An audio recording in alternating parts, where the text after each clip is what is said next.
KPBS On Demand is supported by UC San Diego Park and Market, located in the heart of downtown San Diego, offering an event venue with cityscape views and state-of-the-art technology. Available for events, meetings, and conferences near hotels and the convention center. Details at parkandmarket.ucsd.edu.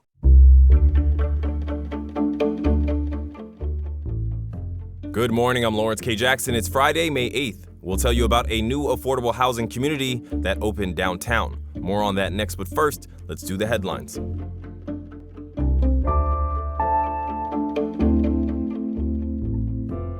This Mother's Day weekend, as San Diego is a border region, Custom and Border Protection is reminding any travelers coming from Mexico to declare all flowers and plant materials.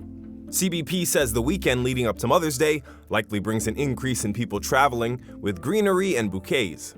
The agency says even a single pest could cause widespread damage to agriculture, and plants, flowers, and soil must be screened by agricultural specialists. They say typically flowers like roses and carnations are generally allowed, but to declare all items to avoid potential penalty. A learning platform called Canvas went down Thursday at universities across the country. Schools use it to manage assignments and communicate with students. That includes all California State University campuses where students are starting to take their final exams. Zoe Schenk is a freshman at SDSU. She was planning to take one of her final exams on Canvas Thursday. Our main source of communication with our teachers and how we submit all of our assignments being down is a little stressful, and I have friends back home, I'm out of state, and everyone's dealing with it, and I think it's just not what we need right at this finals time.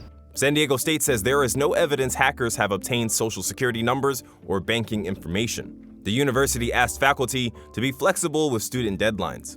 Students at UC San Diego also reported not being able to access Canvas Thursday. A warming trend continues today and into early next week. High temperatures should land 7 to 15 degrees above average for our inland areas.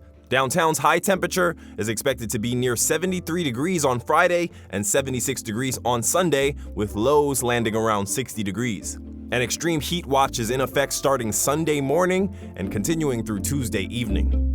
From KPBS, you're listening to San Diego News Now. Stay with me for more of the local news you need. KPBS On Demand is supported by Project Blank, presenting Working Title, its 5th annual exhibition of art and music, featuring works by artists from across the San Diego region, including an immersive world premiere by Michelle Liu, May 28 through 30. Details at projectblanksd.org.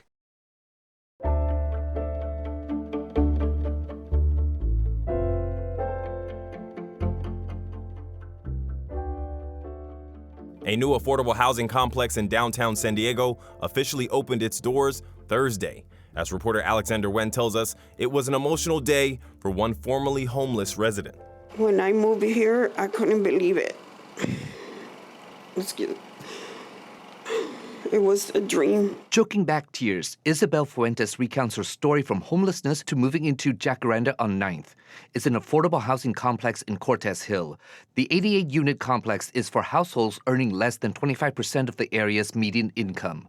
14 units are reserved for formerly homeless individuals. Those residents also receive wraparound services from PATH, or People Assisting the Homeless. Tyler Renner is with PATH. The idea is to really get self-sufficient and learn financing, budgeting, grocery shopping, how to manage their lives, how to work towards their goals. To qualify for a home here, people need to enroll with a service provider, such as the Housing Commission, to be added to the waiting list. Fuentes was on a housing wait list for 6 years before moving in. Alexander Wen, KPBS News.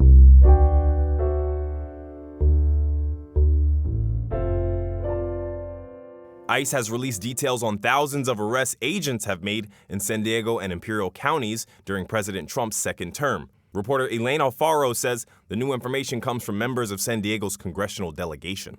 ICE agents arrested nearly 10,500 people in the 2 counties between January 2025 and April. More than 1,400 of these arrests were in or near sensitive locations, including schools, churches, and hospitals. ICE released these numbers in April after congressional representatives Scott Peters, Mike Levin, Sarah Jacobs, and Juan Vargas sent a letter last July asking for transparency on ICE's tactics and operation. Here's Peters. It's very clear, once again, that this effort is not what Trump promised, which was to get rid of the worst of the worst. The representatives asked how many detained and deported individuals did not have a violent criminal record. That question remains unanswered. There's a reason that they didn't give it to us. If they had been just deporting felons, that would have been the first sentence in the letter. Of course, they're not. Peters said he doesn't expect answers unless and until Democrats win the majority in the House of Representatives this fall. And at that point, I think we'll have more tools to do oversight. ICE did not respond to questions from KPBS. Elaine Alfaro, KPBS News. The Escondido Public Library was supposed to be back home by March, but that deadline has come and gone. The library is still operating out of a temporary space in the North County Mall as renovation continues on its regular location. Our media partner KGTV spoke to Escondido Library Director Reno Londa, who says progress is being made. We're at the point of carpeting being installed, lighting being installed, final touches, final changes as we find in complete areas. The main work that's left to be done is going to be exterior of the building. That includes a solar panel project in the parking lot. The library is now expected to open in August. Next week, the San Diego International Fringe Festival returns for its 14th year to celebrate uncensored creativity from here and abroad. This year, it expands its footprint and prepares to welcome global leaders for the World Fringe Congress. Here with a preview is arts reporter Beth Accomando. San Diego International Fringe has faced obstacles over the years. Its earlier home base, the Spreckles Theater, was sold, so it had to relocate.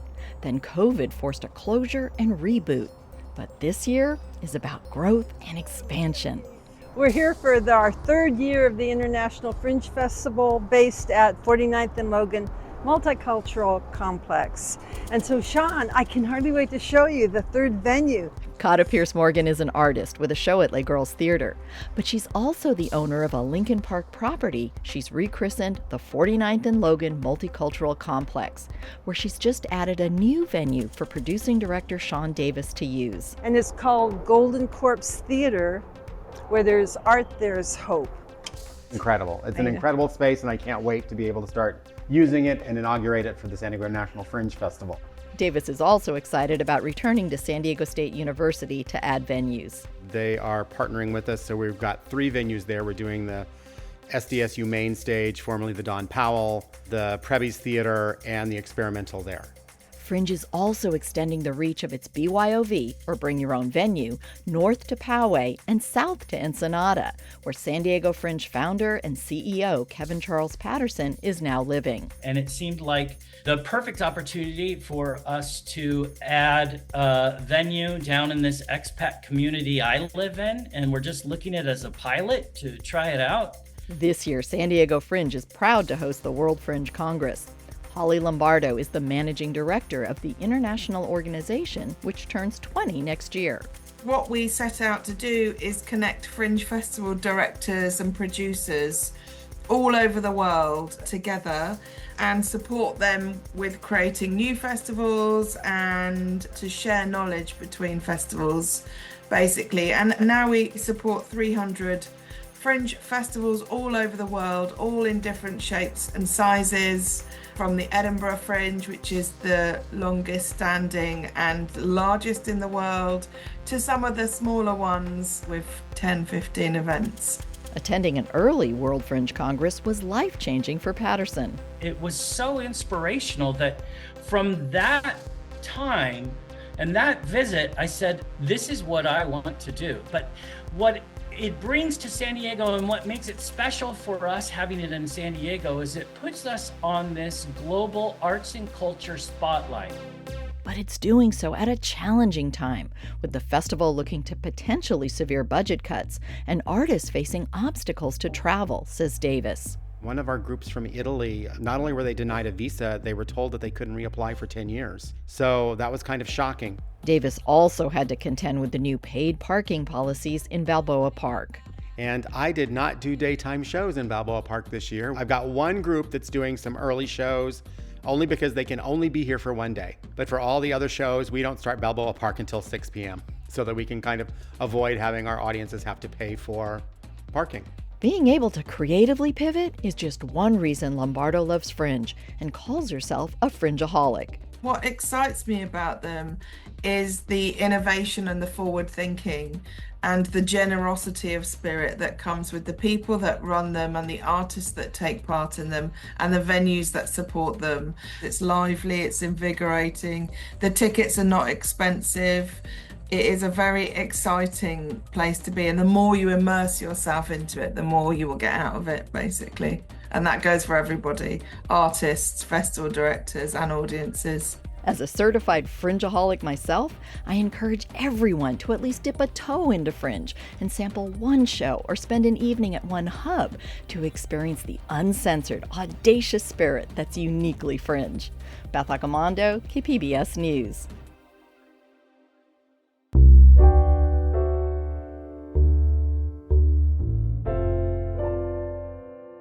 As we do for you each and every Friday, here are some weekend event ideas happening across the county that you and yours can take part in. On Friday, Miracosta College's Oceanside campus is hosting 2 free lectures from 1 to 3 p.m. The first is called Stories of San Diego's Food Community, and the second is the U.S. Roots of Central American Migration, which the event page says looks into how U.S. policy in Central America helped to create the modern refugee crisis. Starting on Saturday, all focus turns to mothers. In National City, Arts After Dark is putting on Mother's Day Paint Night. Attendees will learn how to paint a beautiful flower and hummingbird scene. Also on Saturday, if you're short on ideas, you can celebrate Mama by going to a floral workshop at North City. The event is in collaboration with a coffee shop for our caffeine lovers, and attendees will create a giant paper peony for Mama. Information for these events and more can be found on kpbs.org/events. That's it for the podcast today. This podcast is edited by Brooke Ruth and hosted and produced by me, Lawrence K. Jackson. As always, you can find more San Diego news online at kpbs.org. Thanks for listening and have a great weekend.